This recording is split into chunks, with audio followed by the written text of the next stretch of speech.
الأنبياء والمرسلين. أعوذ بالله من الشيطان الرجيم. بسم الله الرحمن الرحيم.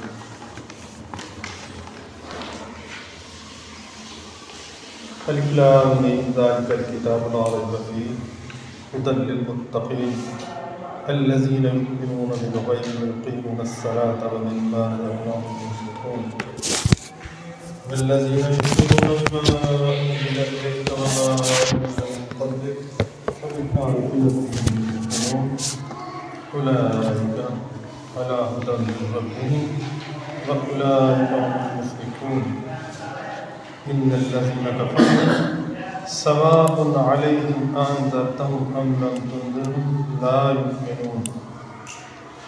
ختم الله على قلوبهم وعلى سمعهم وعلى أبصارهم غشاوة ولهم عذاب عظيم. ومن الناس من يقول آمنا بالله وباليوم الآخر وما هم بمؤمنين يخادعون الله والذين آمنوا وما يخدعون إلا أنفسهم وما يشعرون. اللہ کے نام سے جو بڑا مہربان نہایت رحم فرمانے والا ہے. الف لام میم یہ وہ کتاب ہے جس میں کوئی شک نہیں ہے.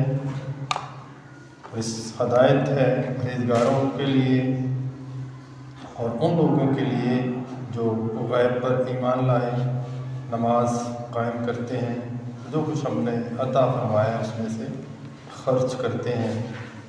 اور وہ لوگ جو ایمان لائے ہیں جو ہم نے آپ پر یعنی قرآن مجید نازل فرمایا ہے اور جو آپ سے پہلے اللہ کی طرف سے جو کتابیں یا صحیفے نازل ہوئے ان پر اور آخرت پر بھی یقین رکھتے ہیں. یہی لوگ ہیں اپنے رب کی ہدایت کی طرف اور یہی لوگ ہیں جو فلاح پانے والے ہیں. اس میں کوئی شک نہیں ہے کہ جو لوگ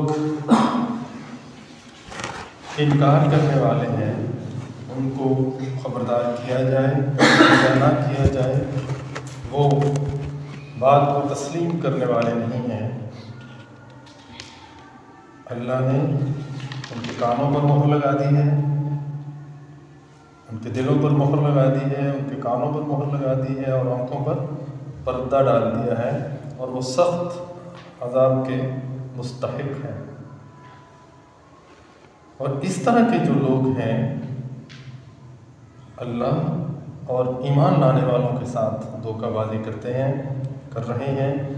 حقیقت میں وہ اپنے آپ کو ہی دھوکے میں ڈال رہے ہیں لیکن وہ اس کا شعور نہیں رکھتے. حاضرین محترم، ہم نے سورہ البقرہ کا آغاز کیا ہوا ہے اور اس کی کچھ آیات ہم پڑھ چکے ہیں. آج ہم آگے سے مطالعہ کریں گے کہ اولئک علی ھدی من ربہم واولئک هم المفلحون، اور آگے اس کے بعد جو انکار کرنے والے جو لوگ ہیں ان کا بھی ذکر ہے. ان سے پہلے ایک چیز کو سمجھ لینا ضروری ہے تاکہ اگلی جب بھی ہم مطالعہ کریں گے، آگے یہ ساری مدنی صورتیں ہیں تو مطالعہ کرتے چلے جائیں گے تو اللہ کا جو طرز تخاطب ہے وہ ہمیں سمجھ میں آتا چلا جائے گا. بنیادی ایک دو چیزیں جو ہم ان کو یہاں پہ پہلے سمجھنے کی کوشش کرتے ہیں. ایک دوسری بات ہے کہ سورۃ البقرہ مدینہ منورہ میں نازل ہوئی تھی، اس کو ہمیں ذہن میں رکھنا چاہیے. مدینہ منورہ میں مختلف مواقع پر مختلف خطبات اللہ تعالیٰ نازل فرماتے رہے، یہاں تک کہ اس میں جو سود کی آیات ہیں وہ بالکل نبوت کے آخری دور میں آ کر حجۃ الوداع کے موقع کے قریب نازل ہوئی تھی یا اس موقع پر نازل ہوئی. ایک چیز یہ سمجھنے والی ہے کہ محمد رسول اللہ صلی اللہ علیہ وسلم جب مکہ سے ہجرت کر کے مدینہ منورہ تشریف لائے ہیں تو ان کے ساتھ اہل ایمان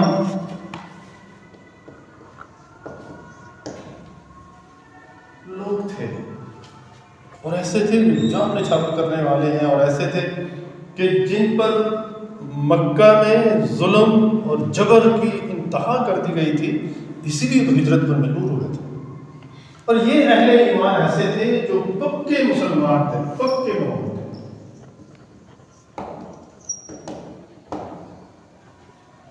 اور ان میں کچھ ایسے لوگ تھے مدینہ منورہ میں، کچھ ایسے لوگ تھے جو رسول اللہ صلی اللہ علیہ وسلم سے پہلے ایمان لے آئے تھے، وہ بھی پکے مومن تھے۔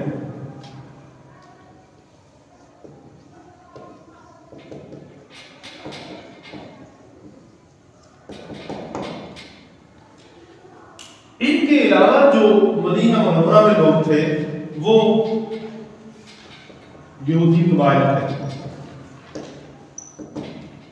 جن میں بنو قریظہ، بنو قینقاع، بنو نذیر اور ایک اور تھا یہ 3 بر معروف تھے۔ یہ قبائل تھے اور یہ یہودی تھے، عیسائی بھی تھے لیکن بہت کم تھے۔ اسی طرح مشرک جو نہ عیسائی تھے نہ یہودی تھے، ان کی طرف مشرک بھی موجود تھے جو اللہ کے علاوہ کسی اور کو پوچھتے تھے۔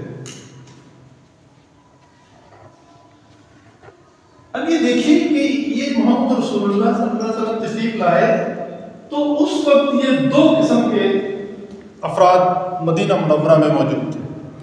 کچھ ہی عرصہ بعد ایک تیسرا گروہ جو ہے وہ پیدا ہوا، ٹھیک ہے۔ یہ جو تیسرا گروہ تھا وہ ان میں سے نہیں تھا، بلکہ ان میں سے جو ایمان لے آتے، ان لوگوں میں سے جو ایمان لے آتے اور اپنے آپ کو مکمل اسلام میں داخل نہ کرتے،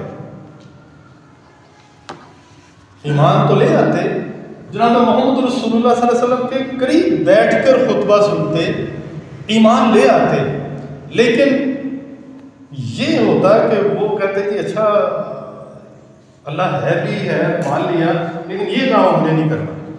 اپنے آپ کو مکمل طور پر اسلام میں داخل نہیں کرتے تھے، جبکہ اللہ یہ کہتا تھا کہ ادخلوا فی السلم کافہ، اسلام میں پورے کے پورے داخل ہو جاؤ۔ اور جب لا الہ ہے اس کا مطلب ہے کہ سارا کچھ چھوڑ کر پھر الا اللہ کی طرف آیا جائے۔ لیکن ان لوگوں نے ایمان لانے کے بعد، یہ جو تھے نا ایمان لانے کے بعد تشکیک کا شکار ہوئے اور کامل طور پر اللہ کے فرما بردار نہیں بنے۔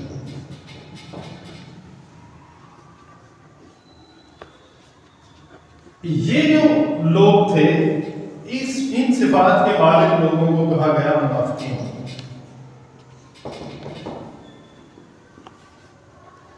یہ تیسرا گروہ تھا اور ان میں سے پیدا ہوا، ان میں سے نہیں پیدا ہوتے۔ اس بات کو ہمیں تسلیم کر لینا چاہیے، کیونکہ جس برائی کو تسلیم نہ کیا جائے اس کی اصلاح نہیں ہوتی۔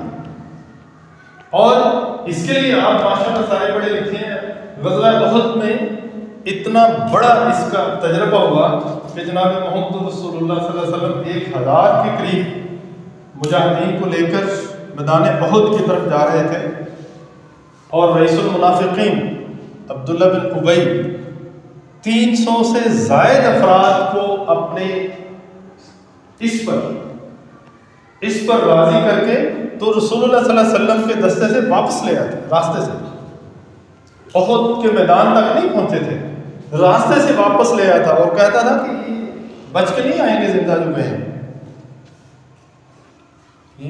رئیس المنافقین اور عبداللہ بن ابی محمد رسول اللہ صلی اللہ علیہ وسلم کے بالکل سامنے بیٹھ کر خطبے سنا کرتا تھا، ان کے ساتھ بیٹھ کر پیچھے بالکل نماز پڑھا کرتا تھا۔ لیکن کیا تھا کہ اپنے آپ کو مکمل طور پر اللہ کا فرما بردار بندہ نہیں بنایا تھا۔ اس لیے یہ تیسری کیٹیگری کے مدینہ منورہ میں پیدا ہوئی۔ ان کے علاوہ ان کے علاوہ ہے۔ اب ہم جو مطالعہ کریں گے آگے پورے قرآن مجید کا، اس میں اللہ تعالیٰ خطاب کرتے چلے جائیں گے، اور وہ خطاب جو ہے اس کا رخ بدلتا چلا جائے گا۔ کہیں پر اہل ایمان کو نام لے کر پکارا گیا ہے، کہا گیا کہ یہ کرو یہ نہ کرو، کہیں پر کافروں کو پکارا گیا یا الکافرون بھی کہا ہے، اور کہیں پر منافقین کی خصوصیات بیان کر کے پھر کہا گیا کہ یہ کام نہ کرو۔ کہتے ہیں کہ مہاجرین میں منافقین کی کوئی نہیں ہے۔ اچھا یہ میرے علم میں ابھی میں اس بیچ میں مہاجرین میں نا درجات ہے، وہ پھر کبھی موقع ملا تو ڈیٹیل سے اس کو پڑھیں گے، ابھی اس کو سبق کو آگے چلنے دیتے ہیں۔ ایک چیز اور سمجھنے والی ہے، وہ یہ ہے کہ آپ نے یہ دیکھا ہے کہ یہاں میں نے کسی کافر کا نام درج نہیں کیا، مشرک، یہود، نصارہ، یہ لکھے تھے نا۔ اچھا اب میں اس میں پانا چاہ رہا ہوں کہ یہ کافر کیا چیز ہوتی ہے، یہ بات بھی ہم سمجھ لیں گے، آگے مکی صورتیں شروع ہوں گی تو اس میں بھی ہمیں یہ چیز کام دے گی، لیکن ان بٹوین چلتے ہوئے جب ہم مدنی صورتوں کا مطالعہ کریں گے تو یہ چیز بار بار ہمیں سامنے آئے گی۔ دیکھیے دنیا میں کوئی انسان ایسا نہیں ہے جس کے پاس اللہ نے پیغمبر کو نہ محمد رسول اللہ صلی اللہ علیہ وسلم تک کوئی انسان ایسا نہیں ہے جس کے پاس اللہ کی ہدایت پیغمبر کے ذریعے نہ پہنچی۔ دیکھیے کیوں؟ اس لیے کہ پہنچی ہے تو اللہ نے قیامت کے دن پوچھنا ہے نا، آؤ میں میری ہدایت کو کیوں نہیں مانا تھا۔ جس کے پاس پہنچی نہیں ہوگی وہ تو صاف کہے گا میرے پاس تو پہنچی نہیں تھی۔ اچھا اب محمد رسول اللہ صلی اللہ علیہ وسلم آخری نبی ہے، بس پیغمبر نہیں آنا، اور اب کیا ہے، ہم جو ختم نبوت پر یقین رکھنے والے ہیں، ایمان رکھنے والے ہیں، یہ ہماری ذمہ داری ہے کہ اس امت کو ایک داعی امت بنایا گیا ہے، دعوت دینے والی امت بنایا گیا ہے، اور ان کے اس امت کے اہل علم کو انبیاء کا وارث قرار دیا گیا ہے کہ محمد رسول اللہ صلی اللہ علیہ وسلم کا جو امتی ہے وہ مبلغ ہے، اور وہ تبلیغ کرے گا، لوگوں کو جا کر اللہ کا دین بتائے گا، یہ فرض ہے۔ اور اگر ہم یہ کام نہیں کرتے تو جان لیجئے پھر ہمارا اہل وہ ختم نبوت پر ایمان کمزور ہو جائے گا۔ کیوں؟ کسی نبی کا انتظار کریں گے؟ ایسا تو نہیں ہو سکتا نا، نبی تو نہیں آئے گا، یہ ہمارا ایمان ہے، تو پھر ہمیں میدان میں نکلنا ہے۔ یہ بات یہاں تک ہی ہے، آگے سنیے کہ جتنے انسان دنیا میں آئے ہیں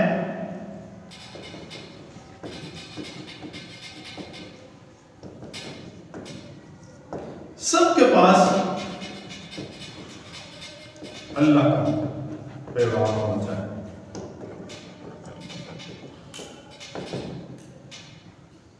ہمارے پاس بھی پہنچا ہوگا، ہمارے نبی صلی اللہ علیہ وسلم کو اس دنیا سے تشریف لے جائے ہوئے 1500 سال ہو گئے ہیں، لیکن آج ہمارے پاس دین موجود ہے نا جی، یہ اس کی سب سے بڑی چیز ہے۔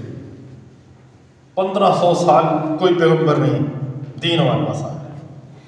اچھا ہوتا یہ آدم علیہ السلام سب سے پہلے انسان تھے اس کرۂ ارض پر، وہ خود پیغمبر تھے، اللہ نے سارا کچھ وَعَلَّمَ آدَمَ الْأَسْمَاءَ كُلَّهَا، سارے کے سارے علوم سکھا کر دنیا میں بھیجا تھا۔ وہ جو یہ کہتے ہیں نا یہ پتھر کا زمانہ تھا، یہ فلانا کا زمانہ تھا، یہ سائنس کی اپنی باتیں ہیں، ہم نہیں مانتے اس کو۔ یہ خود درجات بنائے انہوں نے کہ پتھروں میں غاروں میں انسان رہتا تھا، پتھر اپنے لپیٹتا تھا، ہم نہیں اس کو مانتے۔ کیوں؟ جب اللہ نے کہہ دیا کہ وَعَلَّمَ آدَمَ الْأَسْمَاءَ كُلَّهَا، ہم نے آدم علیہ السلام کو سارے کے سارے لوگ سکھائے، وہ چھری بھی لے کے آئے تھے، وہ کانٹا بھی لے کے آئے تھے، وہ ہتھوڑا بھی لے کے آئے تھے، وہ ہل چلانا بھی جانتے تھے، وہ کسی چلانا بھی جانتے تھے۔ جب یہ سارا کچھ تھا تو پھر کیا ضرورت تھی جی پتھر کی؟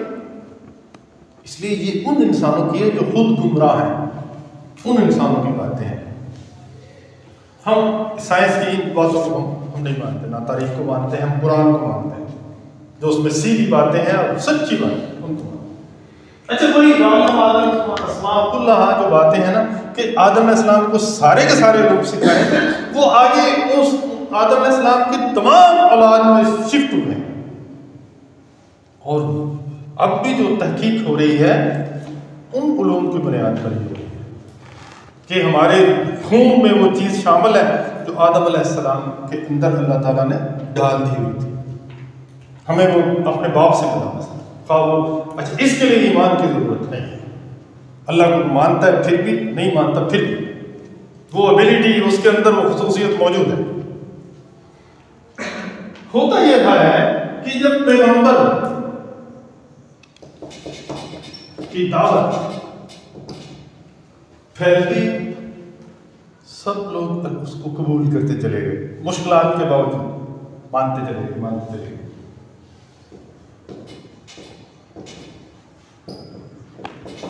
اچھا پیغمبر دنیا سے رخصت ہو گئے، پھر کیا ہوا؟ آہستہ آہستہ لوگ پیغمبر کی دعوت جو تھی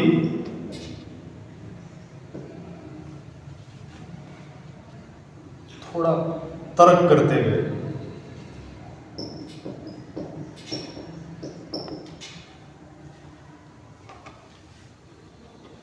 موسیٰ علیہ السلام زندہ تھے، اس وقت کوئی اور چیز تھی یہودیوں کے اندر، وہ رخصت لے گئے پھر کچھ اور چیز۔ جناب نوح علیہ السلام، جناب ابراہیم علیہ السلام موجود تھے، کچھ اور چیز تھی، رخصت ہو گئے کچھ اور ہو گیا۔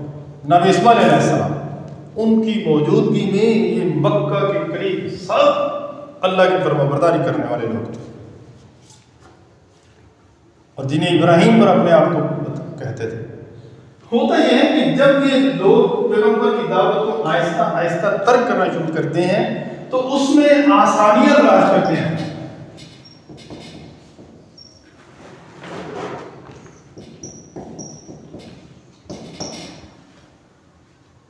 عیسائیوں نے کہا کہ چلو گرمیوں کے روزے ختم، سردیوں میں رکھو، کئی ایک چیزیں ایسی ہیں، ایک مثال میں نے دی ہے۔ اچھا آسانیاں تلاش کرتے ہیں اور آسانیاں تلاش کرتے کرتے کرتے دین سے دور ہو جاتے ہیں۔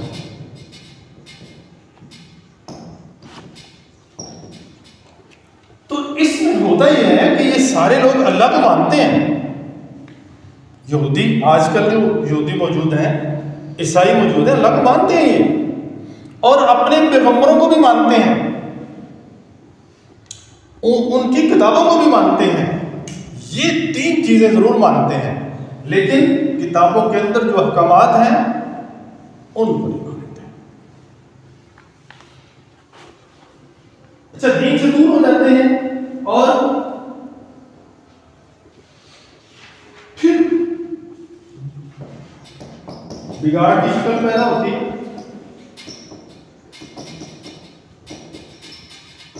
اللہ پھر پیغمبر بھیجے،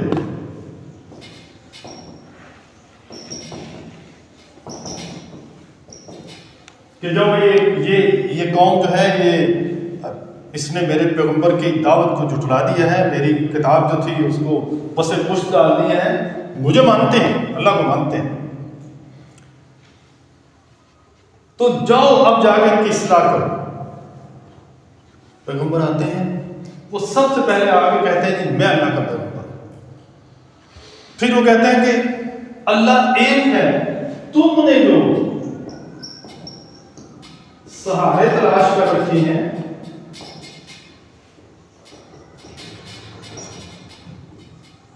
وہ غلط ہے۔ مطلب کون سے سہارے؟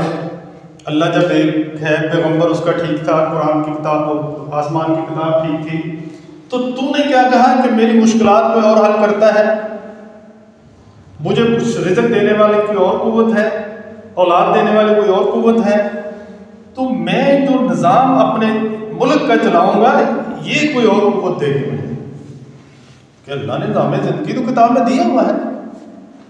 مشرکین مکہ بھی یہی کرتے تھے، مشرکین مکہ دیکھیے اللہ کو ایک مانتے تھے، کعبے کے متولی تھے، جناب اسماعیل علیہ السلام کے امتی کہلاتے تھے، اور مکہ میں عیسائی بھی موجود تھے اور انجیل کے حفاظ بھی موجود تھے،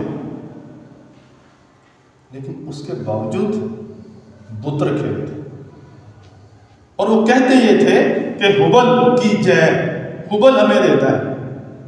مورتیاں رکھی ہوئی تھیں، 365 بت تھے، وہ یہ کہتے تھے کہ یہ ہمارا اصل کام کرتے ہیں، کیا ذاتی ضرورتیں پوری کرتے ہیں، ذاتی ضرورتیں، کاروبار کی، اولاد کی، تندرستی کی، بیماری سے دوری کی۔ دوسری طرف کیا تھا؟ دوسری طرف مکہ کی پارلیمنٹ تھی، دارالندوہ، وہاں پر قبائلی نظام تھا، جو اس علاقے کے قبیلوں کے سردار چاہتے وہ ہوتا، قبیلوں کے سرداروں کا اپنا قانون چلتا تھا، جبکہ اللہ نے قرآن سے پہلے انجیل میں، تورات میں اور جناب اسماعیل علیہ السلام کے صحیفوں میں وہ سارا نظام زندگی دیا ہوا تھا۔ یہ کہتے تھے کہ یہ نظام زندگی ہمیں قبول نہیں ہے، ہاں اللہ ایک ہے۔ اچھا، یہ اس بات پر جب لوگ آ جاتے پھر اللہ پیغمبر بھیجتے، وہ آگے کہتے کہ میں اللہ کا پیغمبر ہوں، اللہ ایک ہے، تمہاری ضرورتیں اللہ پوری کرتا ہے، تمہارا جو نظام زندگی ہے وہ اللہ کے قانون کے مطابق ہونا چاہیے، یہ اللہ کی جو مخلوق ہے اس کا قانون نہ لو تم۔ ان 3 باتوں سے وہ انکار کرتے، بنیادی 3 باتیں ہیں کہ اللہ کے علاوہ بھی کوئی ہمارا حاجت روا مشکل کشا ہے، دوسرا یہ کہ یہ آپ پھر پیغمبر آ گئے، ہمارے تو پیغمبر تھے، تیسرا یہ کہ یہ باقی سارا کچھ ٹھیک ہے، لیکن اب یہ قانون چونکہ کارمات سے چل رہا ہے، فلانے کا چل رہا ہے، فلانے ڈمکانے کا چل رہا ہے، تو وہ چلتا رہے گا، یہ اس دنیا پر اللہ کا قانون نہیں چلے گا، اس کے جو پیدا کردہ اس کا چلے گا۔ اچھا، یہ جو انکار کیا نا 3 چیزوں کا، جو انکار کیا ہے، اس انکار کی بنیاد پر ان کو کافر کہا جاتا ہے۔ خصوصیات ان میں یہی ہیں کہ دین میں آسانیاں پیدا کی، آہستہ آہستہ اللہ کے احکامات کو ترک کر دیا، تو یہ سسٹم جاری ہے۔ پیغمبر میں آ کر جب دوبارہ اللہ کی طرف بلایا، اللہ کے قانون کی طرف بلایا، اللہ کی وحدانیت کی طرف بلایا، تو پھر اس کا جو انکار کیا، پھر یہ کافر ہو گئے۔ اچھا، اب کافر کا جو معنی ہے انکار کرنا اور چھپانے والا۔ عربی میں کسان کو بھی کافر کہتے ہیں، اس لیے کہ وہ مٹی میں بیج کو چھپا دیتا ہے، اس لیے اس کو کہتے ہیں کہ یہ کافر ہے۔ وہ اقبال نے بھی کہا تھا کہ ہم کافروں کے کافر خدا ہمارا۔ چلیں پھر کبھی پڑھیں گے، کہیں اور نکل آئیں گے۔ اچھا، اب یہ انکار کی بنیاد پر کافر ہوئے ہیں، ورنہ وہ نفاق کا شکار ہے۔ حقیقی طور پر نفاق کا شکار ہے۔ ان میں 2 رخا پن آ گیا ہے،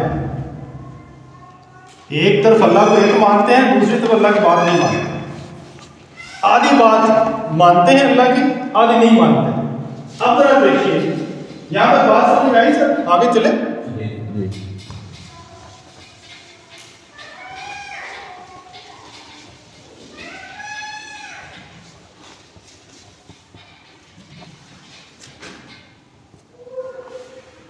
اب یہ ذرا دیکھیے کہ کوئی کسی بھی قسم کا زمانہ ہو، پیغمبر کا زمانہ ہے یا نہیں، جس امت کے اندر، جس گروہ کے اندر یہ چیز پیدا ہو جائے کہ ہم نے 2-3 باتیں اللہ کی ماننی ہیں، وہ نفاق کا شکار ہے۔ اور اگر انہیں کوئی متنبع کرنے والا آ جاتا ہے اور وہ پھر نہیں مانتے تو وہ کفر کا شکار ہے۔ اب ذرا دیکھیے، اس وقت مجبوری یہ ہے کہ بچہ پیدا ہوگا، اس کے کان میں اذان پڑھانی ہے، یہ مجبوری ہے۔ مجبوری یہ ہے کہ اس کا ختنہ کروانا ہے. عقیقے کی کوئی مجبوری نہیں، کوئی نہیں کرتا.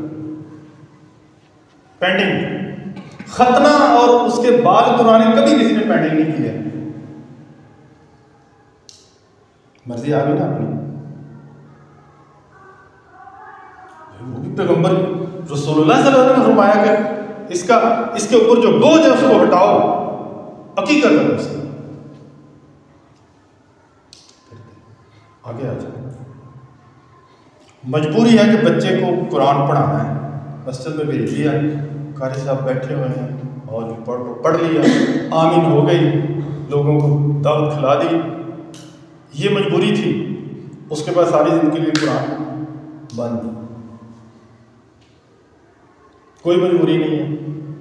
کوئی بچوں کو قرآن نہیں پڑھاتا، خود بھی نہیں پڑھتے. ٹو بی ویری فرینک، آپ سب سے معذرت کے ساتھ، آپ پڑھتے ہیں خود بھی نہیں پڑھتے. یہ جو جب ہم بات کرتے ہیں کہ نہیں کرتے، اکثریت کی بات کرتے ہیں. اچھا اسکول، اچھا ٹیوشن سینٹر، اچھی کمیز دے کر اس کو اسکول بھیجتے ہیں، رات کو مار مار کر ہوم ورک کراتے ہیں، سویرے مار مار کر جگاتے ہیں کہ چلو اسکول. کوئی قرآن پڑھنے کے لیے نہیں اٹھاتا، کوئی واعظ نصیحت کے لیے کہیں بچوں کو نہیں بھیجتا. اس کے بعد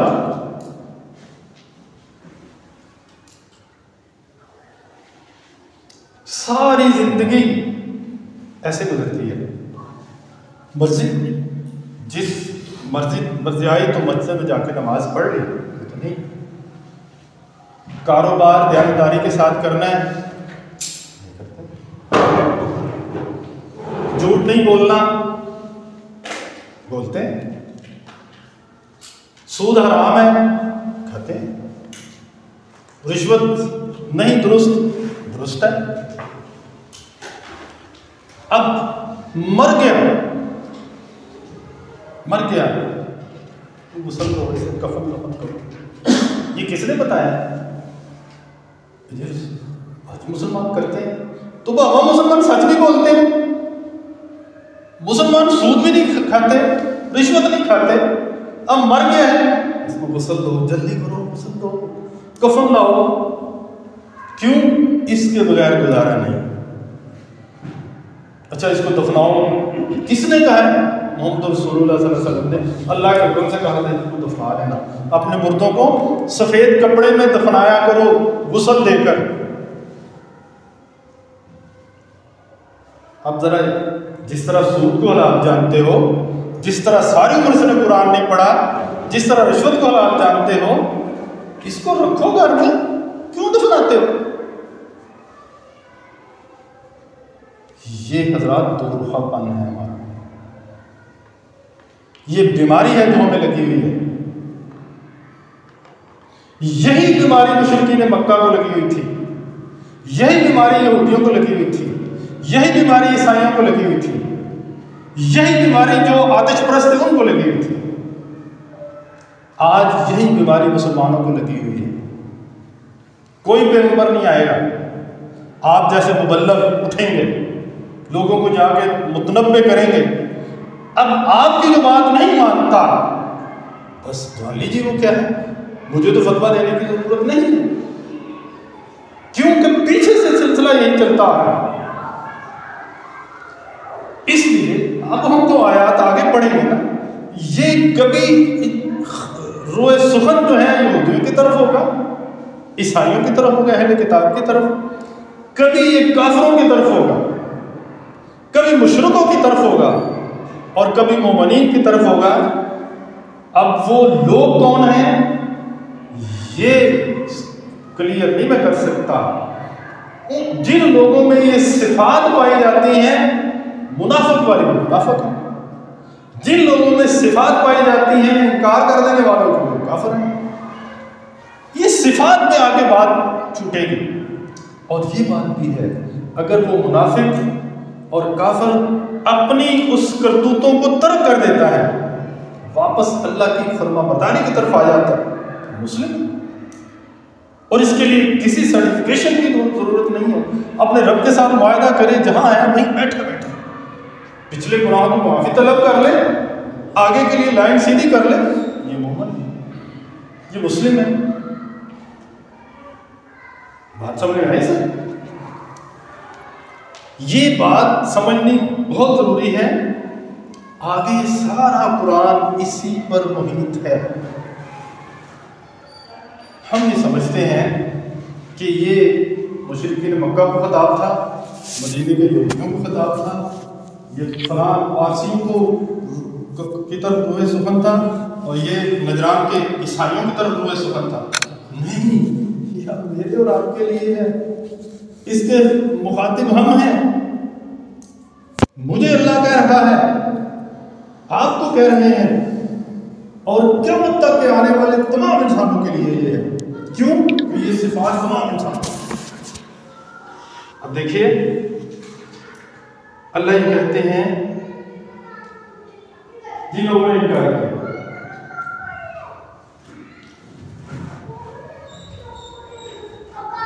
کس چیز کا انکار کیا؟ انکار سب سے پہلے جو کتاب تھی، کتاب کے بارے میں اللہ نے فرمایا کہ اس میں کوئی شک نہیں، ٹھیک ہے نا جی۔ دوسری بات کہی ہدایت ہے متقین کے لیے،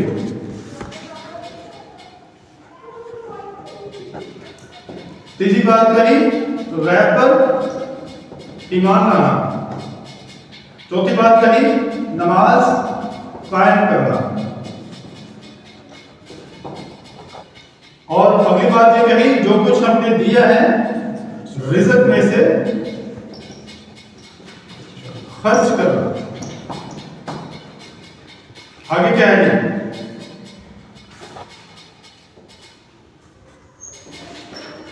قرآن مجید پر ایمان رکھنا، پہلے آسمانی کتابوں پر ایمان لانا، قیامت کے دن پر ایمان لانا۔ ابھی میں نے اس لیے اس کو دہرا دیا ہے کہ یہی باتیں ہیں جن پر ایمان لا کر انسان ثابت قدم رہے گا، تو کہا یہ ہدایت پر ہے۔ اولئک ہدیٰ من ربہم، یہ اپنے رب کی ہدایت پر ہے۔ وَأُولَئِکَ هُمُ الْمُفْلِحُونَ، اور فلاں بھی یہی لوگ پائیں گے جو ان چیزوں کو مانا۔ اب وقت نہیں کہ میں ان کو پھر سے دہراؤں، یہ پڑھ کے آئے گا۔ اب آگے اللہ یہ کہتے ہیں ان الذین کفروا، جو ماننے سے انکار کر دیں، کیا کم از کم یہ چیزیں، ان چیزوں میں انکار کر دیں،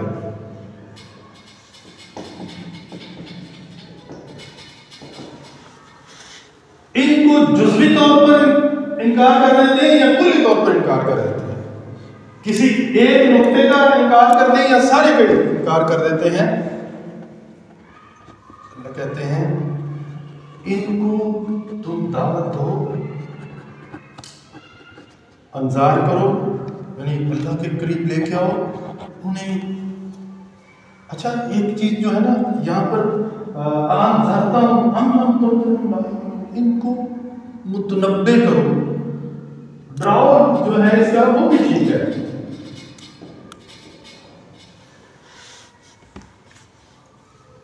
کس چیز سے ڈراؤ؟ اس چیز سے کہ اگر اللہ کے نظام زندگی کو تم نے اپنی زندگی میں نہ بنایا تو تیری زندگی قسم کرسی کے عالم میں گزرے گی، تیری زندگی میں ٹھہراؤ نہیں رہے گا، تیری زندگی لوگوں کی کیا کہتے ہیں کہ دھکوں میں گزرے گی۔ ایک بابا جی کو میں نے دیکھا، بابا جی سناؤ پتر میرے اندر پامڑ باندھے، پامڑ کس چیز کے تھے؟ کس چیز کے تھے؟ اچھا ایک بابا جی کہتے ہیں وہ بس پترا ان سے تکیاں جو بھی رہے، کیا تھا؟ بیٹھے تو صحیح ہو نہ، ان میں بامبڑ بنتے ہوئے نظر آتے ہیں، نہ ان کو کوئی دھکا مار رہا ہے، کیا تھا؟ ان چیزوں کو چھوڑ دیا ہوا تھا، ان چیزوں کو چھوڑ دیا تھا، تو ان کی زندگی میں دھکے ہی دھکے، الاؤ ہی الاؤ۔ کہتے ہیں ان کو ڈراؤ، اگر میری باتوں پر عمل کرتے اپنی زندگی کو نہیں گزارو گے، اللہ تمہارے اندر جلے گا زندگی میں۔ جو آقا نے فرمایا نا، لا دین لمن لا، جس کو عہد کا پاس ہے اس کا کوئی دین نہیں۔ سارے ترجمہ یہی کرتے ہیں، ذرا دین کو تھوڑا سا چینج کر کے، چینج نہیں، تھوڑی سی وضاحت طلب ترجمہ کر کے کہ زندگی گزارنے کا راستہ، دین زندگی گزارنے کا طریقہ، جس کو عہد کی پاس نہیں، عہد کا پاس نہیں ہے، اس کے زندگی گزارنے کا طریقہ ہی کوئی نہیں۔ کیا مطلب؟ کوئی یہاں سے تریگڑی جانا چاہے نا، میں آیا تھا ایک دفعہ، جس کو پوچھے جی میں تریگڑی جانا سڑکیں پہ جانا، کوئی راہ نہیں بھائی، نہ آ جائے، کیا مطلب؟ تو یہ مشکلات والا راہ ہے، چلا تو جائے گا۔ تو جو وعدے کا پاس نہیں رکھتا اس کی کوئی زندگی نہیں، زندگی گزر رہی ہوتی ہے، زندہ ہوتا ہے، لیکن کس طرح دماغ کشمکش کا شکار ہے، ادھر اس کے وعدے کی تردید کرتا ہے، اس کو ٹالتا ہے، دوسرے کو ٹالتا ہے، تیسرے کو ٹالتا ہے، چوتھے کو ٹالتا ہے، پانچویں کو ٹالتا ہے، وہ ٹالتے ٹالتے اس کا دماغ خراب رہتا ہے، اس کے علاوہ کو در چلتے ہیں، وہ دھکے پڑتے ہیں۔ تو یہ سب سے پہلے یہ بات کہی جا رہی ہے کہ مان لو تمہاری زندگی بڑی آسانی سے گزرے۔ سچے بندے کو کوئی کہیں کسی قسم کا کوئی مسئلہ ہوتا ہے؟ سچے بندے کو تو جھوٹے کو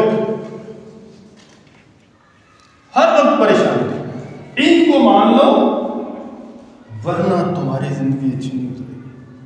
اچھا جو اس کا انکار کر رہے ہیں، اللہ کہتے ہیں اگر انکار کرتے ہیں، اچھا انذرتہم، ڈراتے ہو، متنبہ کرتے ہو، ام لم تنذرہم، یا نہیں، ان کو سامنے پیش کرو اللہ کا دین، نہ کرو، لا یؤمنون، یقین کی کیفیت میں پیدا نہیں ہو رہی۔ لا یؤمنون کو ذرا اس طرح سے کہتی ہے کہ ان کے اندر یقین کی کیفیت بے یقینی کی کیفیت ہے، اتنے بے یقینے ہیں کہ رب پر بھی بے یقینی ہے، اتنی بے یقینی، یہ یقین کی کیفیت میں نہیں آ سکتے۔ اچھا میں یہ چاہتا ہوں کہ آگے تھوڑا سا جو ہے نا، کیونکہ جب یہ نافرمانی ہے، یہ نافرمانی ہے، اس نافرمانی کے بعد اللہ کہتے ہیں ختم اللہ علی قلوبہم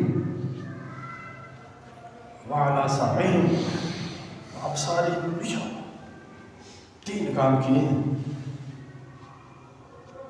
کہ ہم نے ان کے دل جو ہے مہر لگا دی ہے کہ دلوں کے اندر اچھی خواہش جنم نہیں لے گی، اچھی خواہش جنم نہیں لے گی۔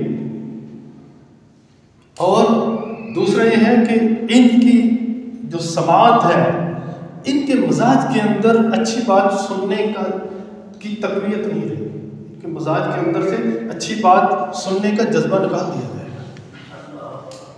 اور پھر ان کی آنکھوں میں ہم نے ایسا پردہ ڈال دیا ہے کہ ان کی بصیرت جاتی رہی، دیکھتے ہیں، دیکھ رہے ہوں گے کہ یہ اس مجرم کا حال ہے جو ساری عمر سود لیتا رہا، یہ وہ سود خور ہے جو ساری عمر سود کھاتا رہا، یہ وہ خاندان ہے جو فلاں چیز کو لوٹتا رہا، جس نے فلاں ملک کو برباد کیا، دیکھتا ہو، لیکن وہ نہیں، تڑا اپنا دھڑا جو ہے نا اس کی طرف رہے گا۔ اور پھر اللہ کہتے ہیں